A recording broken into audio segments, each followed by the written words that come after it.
I may become one of your patients, but first I have some questions to ask you about fillers. I just saw an ad about permanent fillers. Do you do permanent fillers? No. Think about buying a dress when you're 40 and saying, I'm going to wear it the rest of my life. It's not going to fit because your body will change, most likely. It does for most people. And fillers are the same way. You want a filler that will last only for a year or a year and a half because your face changes as well. Skin gets thinner every year. The amount of fat in the face changes. Even the bones change. An example like Juvederm or Juvederm Ultra Plus. These are products that are designed to last 12 to 18 months.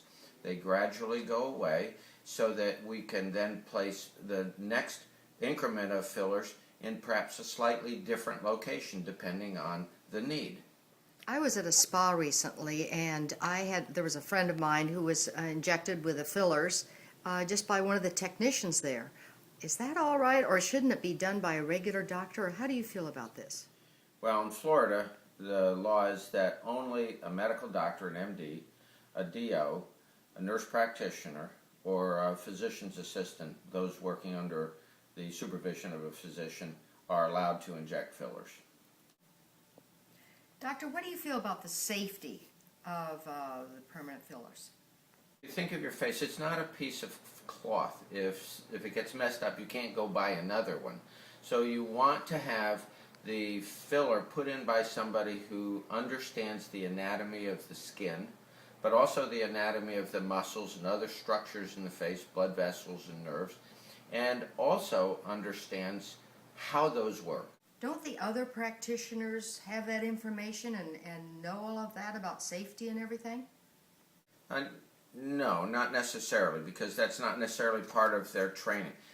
Well, the key thing here is safety, because a plastic surgeon knows where to put the fillers to get the best beauty result, but also to be able to take care of any potential problems that might occur. If you think of the filler as kind of like concrete, it's going to be put in this place, this deep dermis, and it will spread out and fill that area. Well, if it gets injected into a blood vessel, it's like putting cement into a PVC pipe. It's going to clog it up. Well, if it does that for a blood vessel, that's a serious problem. Then what? Well, the area where the blood normally will go doesn't travel anymore, so that area is deprived of oxygen and nutrients and will get dark and can die. For example, a portion of the lip, or a portion of the nose, or the tip of the nose, or even the eye.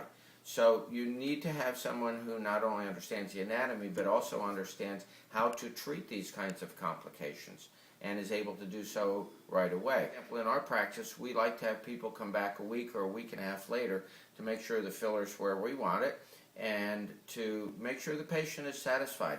And this should all be part of the cost, which is not going to be any different whether you see a plastic surgeon or someone who's not a plastic surgeon.